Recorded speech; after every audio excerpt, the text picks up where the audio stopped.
किशनपुर गांव में रवि और अमित नाम के दो बहुत अच्छे मित्र रहते थे। उन दोनों की दोस्ती बहुत अच्छी थी। वो दोनों कोई भी काम करने से पहले एक दूसरे की सलाह जरूर लेते, फिर उस काम की ओर बढ़ते थे।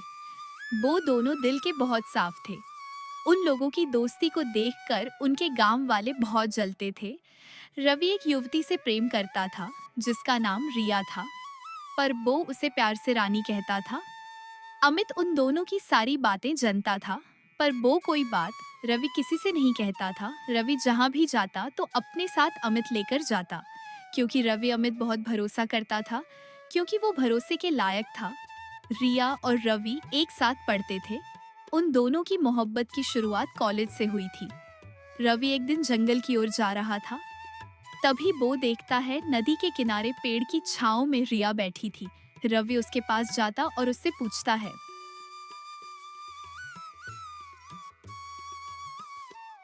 अरे रिया, आप यहाँ पर क्या कर रही हो?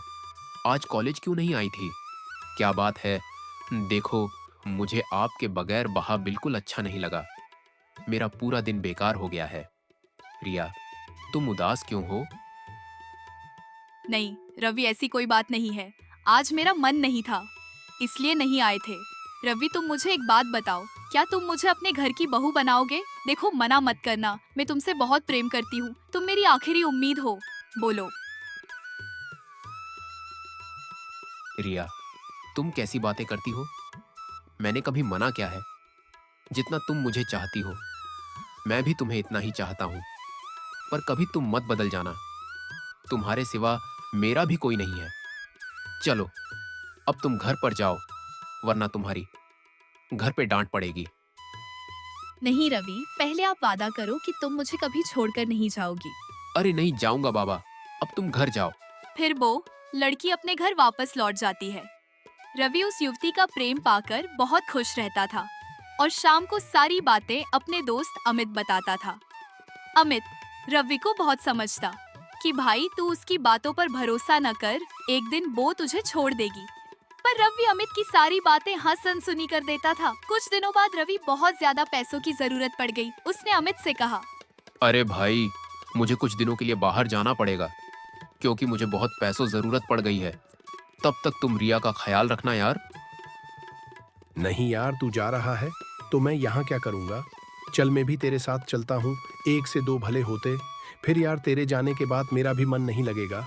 हम दोनों जहाँ भी जाएंगे एक साथ जाएंगे। चल ठीक है भाई, फिर तो बहुत अच्छी बात है। फिर किसी बात की टेंशन ही नहीं है। यार, मैं रिया को बता दूं। फिर रवि सुबह सुबह रिया के घर पहुंच जाता है और रिया से कहता कि रिया, तुम मुझे 10 बजे मंदिर में मिलो आके। मुझे तुमसे बहुत जरूरी बातें करनी है। ये सब सुन रिया सोच में पड़ जाती है और रवि को हाँ बोल देती है। रवि ये सब बताकर चला आता है और मंदिर में उसका इंतजार करने लगता है। कुछ देर बाद वो लड़की भी बाहर आ जाती है और रवि को देखकर रवि के पास जाती है और रवि से कहती है। बोलो रवि, इतनी भी क्या जरूरी बात है जो आपने मुझे यहाँ बुलाया? देखो रिया, मुझे 2 महीनों के लिए बाहर जाना पड़ेगा। तुम अपना ख्याल रखना, मैं जल्दी आ जाऊंगा। और मेरे साथ अमित भी जा रहा है। तुम मेरा इंतजार करना। रवि की ये सभी बातें सुनकर रिया बहुत उदास हो जाती है और रवि से कहती है कि नहीं, तुम मुझे अकेले छोड़कर नहीं जा सकते हो। मैं तुम्हारे बगैर कैसे रहूंगी? फिर रवि उसको बहुत समझाता है और उसे अपनी मजबूरी बता देता है। अगली सुबह रवि प्रदेश की ओर चल देता है। दिल में उस युवती के लिए प्यार था और सिर पर मजबूरियां थी। उस पर भरोसा करके रवि बाहर से चला जाता था। रवि के चेहरे पर बहुत उदासी थी। रिया भी बहुत उदास थी। रवि आखिरी बार रिया की तरफ देखता है और मन में सोचता है कि जब बाहर से आऊंगा तो इसको अपनी दुल्हन बना लूंगा। पर उसे ये नहीं पता था कि मेरे जाने के बाद मेरा सब सपना उड़ जाएगा। वो उदासी को दिल छिपाते हुए चला जाता है। रवि और अमित एक सेठ घर जाता है और उसके खेत का काम करता है। रवि और अमित बहुत मेहनती व्यक्ति थे। उन दोनों को खेत काम करना बहुत पसंद था। सेठ भी उन दोनों की मेहनत देखकर बहुत खुश रहता था और उन्हें सारे पैसे वक्त पर दे देता था। ऐसे ऐसे 1 महीना बीत गया, पर रिया ना तो कोई चिट्ठी और ना ही मैसेज आया। रवि को बिल्कुल अच्छा नहीं लगता था। रवि ने अमित से कहा। भाई, रिया की अभी तक कोई चिट्ठी क्यों नहीं आई है? मुझे तो कुछ अच्छा नहीं लगता है। मैं 2 बार गांव चिट्ठी भेज चुका हूँ। चलेंगे, फिर तू अपनी दिल की सारी बातें कर लेना। अमित की बातें सुनकर रवि मन खुश हो जाता था और फिर अपने काम पर लग जाता था। इधर रिया रवि का सारा प्यार और सारे वादे भूलकर एक सुरेश नाम के लड़के से प्रेम करने लगती है। वो लड़का गांव के मुखिया का लड़का था, उसके पास बहुत पैसा था। रिया कुछ दिनों बाद सुरेश से शादी कर लेती है। इधर रवि उसके सपनों में पूरे दिन डूबा रहता है और मन में सोचता है कि जाऊंगा तो मेरी रानी बहुत खुश हो जाएगी, फिर हम दोनों एक हो जाएंगे। कुछ दिनों बाद सेठ की सारी फसल कट जाती है और सेठ को बहुत मुनाफा होता है। सेठ हंसी खुशी से उन दोनों के सारे पैसे दे देता है। फिर वो दोनों गांव वापस लौट आते हैं। रवि पहले की तरह उसी पेड़ की छांव में जाकर बैठता है, पर वहाँ कोई नहीं आता है। तभी उसे पेड़ के नीचे छोटा बच्चा खेलते हुए मिलता है। रवि उससे पूछता है, बेटा रिया कहाँ है? वो नजर नहीं आ रही है। मैंने उसे कल से नहीं देखा है। अरे चाचा, आपको पता नहीं, रिया की तो 1 महीने पहले शादी हो चुकी है। वो तो अपने ससुराल में होगी। अभी तो आई थी कुछ दिनों पहले। बेटा क्यों मजाक करते हो? नहीं, मैं सच कहता हूँ।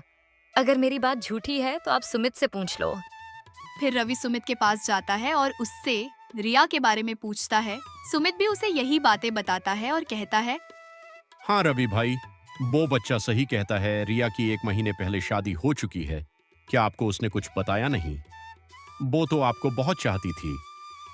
रवि सुमित की सारी बातें सुनकर रवि अंदर से टूट जाता है। कुछ दिनों बाद वो युवती अपने गांव आती है। रवि एक पेड़ के नीचे बैठा था, पर वो युवती अपने मन में इतना खुश थी कि उसने रवि की तरफ देखा भी नहीं। रवि ने उसे साड़ी में देखा तो उसके सारे अरमान उसके मर चुके थे। रवि एक आखिरी उम्मीद लेकर उसके पास गया और उससे कहा, रिया, ये सब क्या देख रहा हूँ मैं? लाल जोड़ा हाथ में चूड़ी, मांग में सिंदूर, ये सब क्या है? रिया, आप तो मेरी जान थी। आपने तो कहा था कि मैं तुमसे शादी करूंगी, फिर तुमने ऐसा क्यों किया? मैं तुमसे बहुत प्यार करता था। मेरे पास पैसे भले ही नहीं थे, पर आपको बहुत प्यार देता। देखो, रवि प्यार से पेट नहीं भरता है। इंसान की जरूरतें प्यार से नहीं पूरी होती हैं। जरूरतें हमेशा पैसों से पूरी होती है। अगर आपके पास पैसा है तो सब कुछ है। तुमने हमको आज तक दिया ही क्या है? प्यार के अलावा मुझे आपसे प्यार नहीं है। तुम मुझे भूल जाओ। मैंने एक मुखिया के लड़के से शादी कर ली, उसके पास बहुत पैसा है। अब मेरा तुम कभी भी इंतजार मत करना। मैं बहुत खुश हूँ और तुम्हारे पास कभी मैंने ढंग के कपड़े भी नहीं देखे हैं। अरे पगली, मैंने कभी तुझे गलत नहीं समझा था। जितना तुम रंग बदल गई हो, जाओ, तुम्हें जहां खुशी मिले तुम वहां जाओ। मेरी दुआ है खुश रहना। फिर रवि को अमित सारी बातें बताता है। अमित रवि से कहता है, भाई मैंने तुझे पहले ही समझाया था, पर तुझे उस पर बहुत भरोसा करता था। चल कोई बात नहीं, वो तेरा साथ छोड़ सकती, पर मैं नहीं छोड़ सकता हूँ। भाई चल, उससे बेहतर वक्त लाएंगे। अगले दिन से उन दोनों ने अपने जीवन में पैसे और तरक्की की ओर कदम बढ़ाते हैं हर कदम पर। रिया की सारी बातें रवि को रुलाती थी। अमित को खेती के बारे में पूरी जानकारी थी। फिर उन दोनों ने अपने बड़े से खेत बहुत अच्छे अच्छे पौधे और अन्य फुलवारी तैयार करते हैं, जिनको देखने के लिए बहुत दूर दूर से लोग आते थे। एक एक पौधा बहुत कीमती था। उस जिला में हर जगह अमित और रवि के ही चर्चे थे। सारे किसान उन दोनों की मेहनत को सलाम करते थे।